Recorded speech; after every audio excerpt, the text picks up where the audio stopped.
Good afternoon. Welcome to Midcap Radar. I'm Reema Tendulkar. With me is Sonal Boothra, and these are the top stories that we're tracking at 1:30 p.m.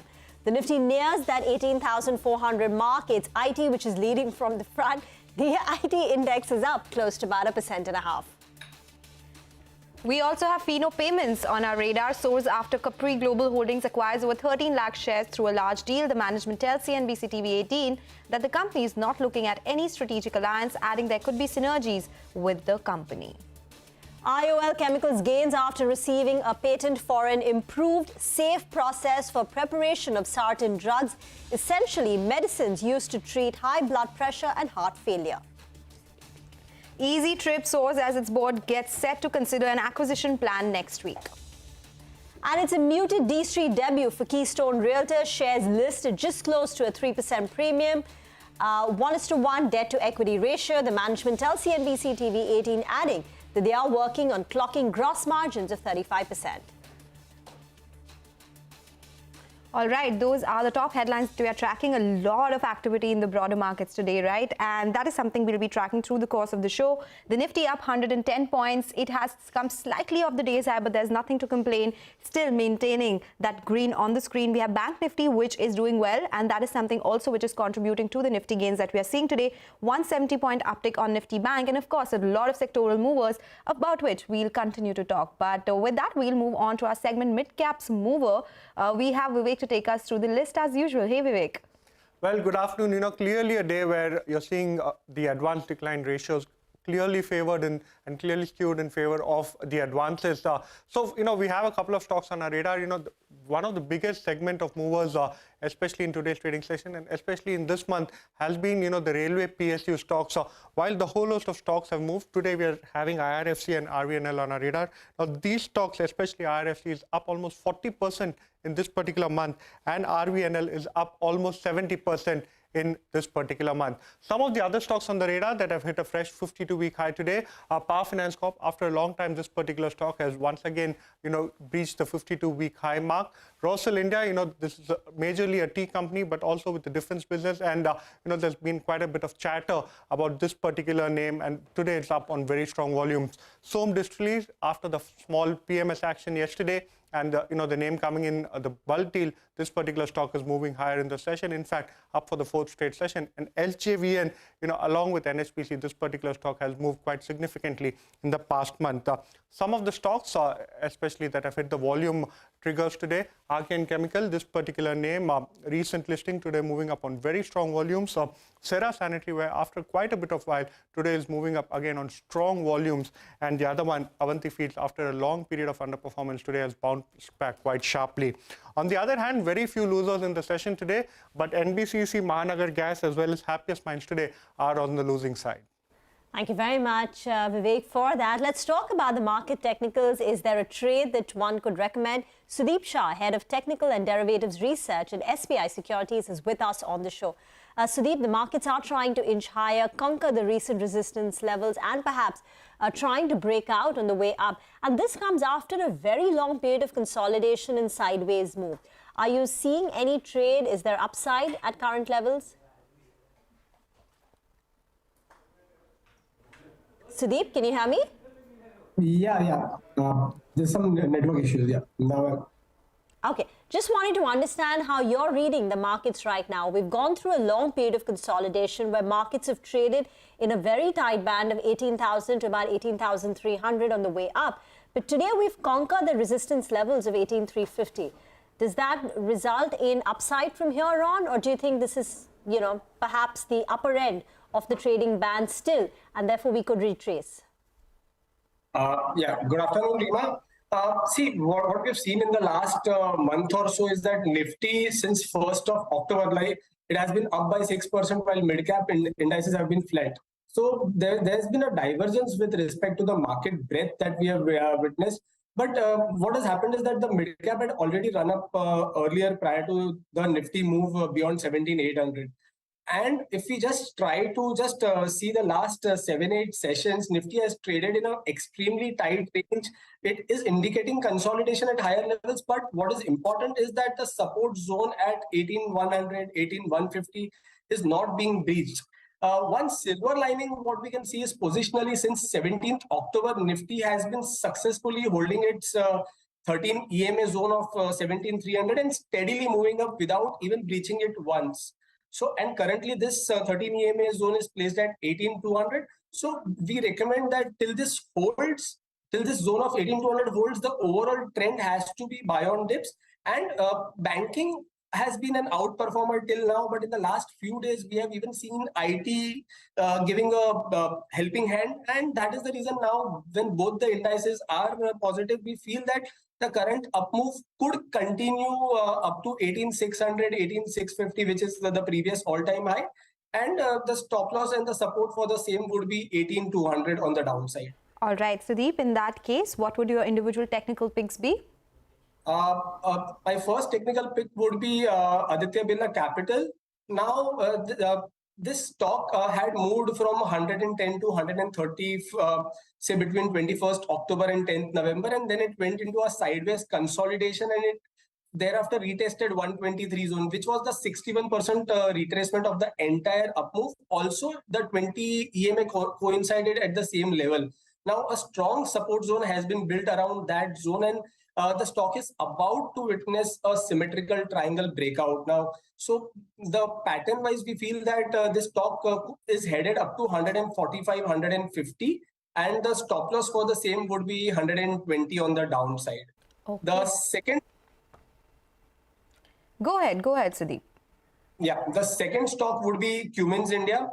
Now, the short to medium term structure is positive for this stock. It is sustaining above its key moving averages, and post a rally from 1185 to 1350 roundabout from 25th October to 1st November. It was a very steep rally. The stock had consolidated at higher levels in the last 2 weeks, and now it is witnessing a flag breakout with a rise in volumes. So we feel the momentum herein also could accelerate, and any dip up to 1360, 65 should be used to go long, with a 1325 stop loss and a 1430, 1450 target on the upside. Okay, all right. Thanks a lot for joining us, taking us through your view on the markets and individual picks as well. With that, we'll do one thing, slip into a short break. Up next, we'll be joined by Nitin Khara, who's the chairman and CMD at Confidence Petroleum, to discuss company's addition of new LPG dispensing stations. Stay tuned.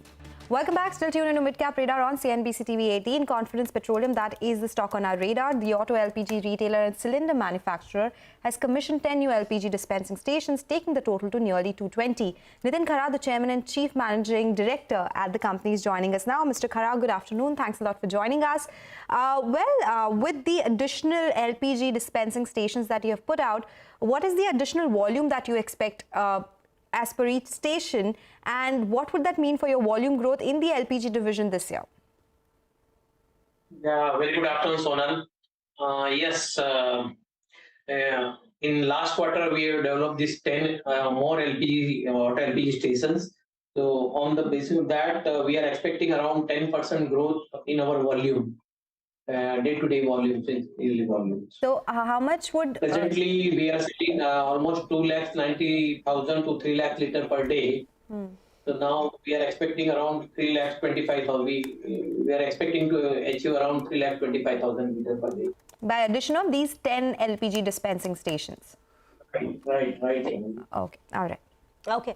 So this 3,25,000 litres per day would...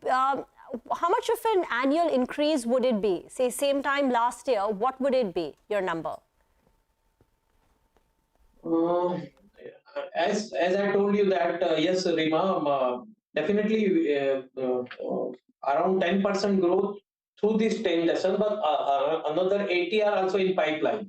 We are hoping that we will complete around 50 to 80 stations by this March end. So volume wise, if you can say by next year, definitely we will cross around 4,25,000 litre to 4,50,000 litre per day.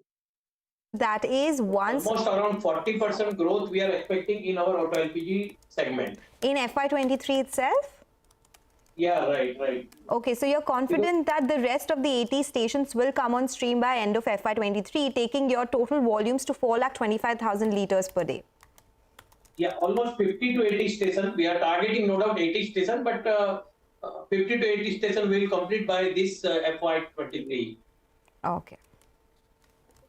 Okay. So we are expecting around the volume of growth of 40% in a present volume. What's going on? Okay. Sir, that's about the auto LPG. Could you tell us, you've acquired a plant in Dahej. What is the current utilization there? And by the end of the year, what could it look like?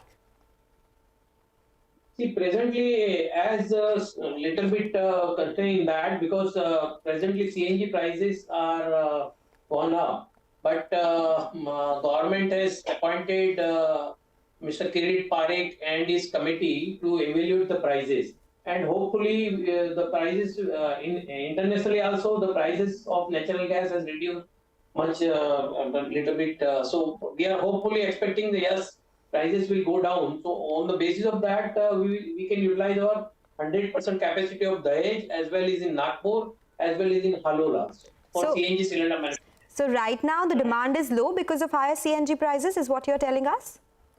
Right. Definitely, Sonal.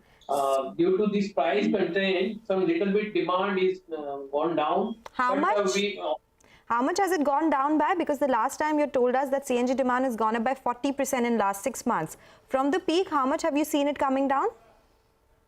Almost around 40% has gone down. Whatever requirement earlier it was.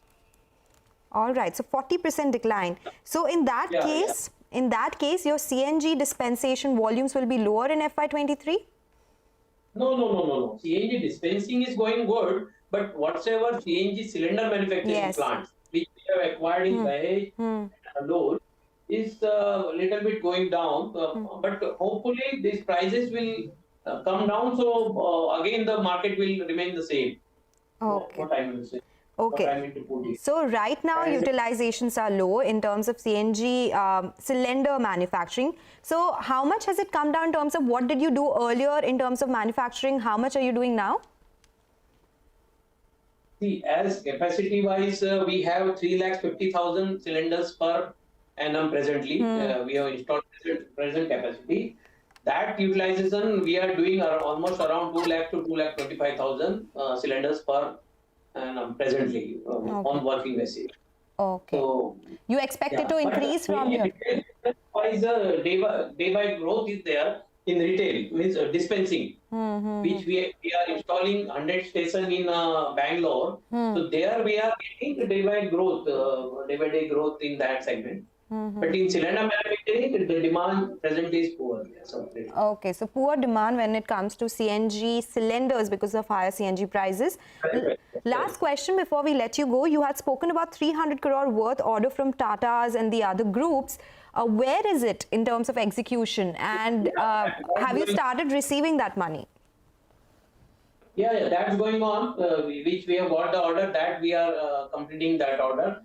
Presently, we have got the order from Bharat Petroleum for cascade also, to manufacture the cascade also. So that's also a additional going on. Additional revenue will come from that also.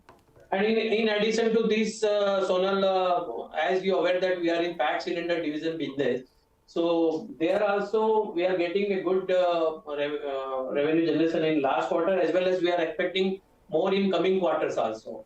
As we have launched one jumbo 425 kg cylinder, that's we are getting a good response from the market to use for the industrial and commercial use, for industrial and commercial. Right. Okay. As well, we are.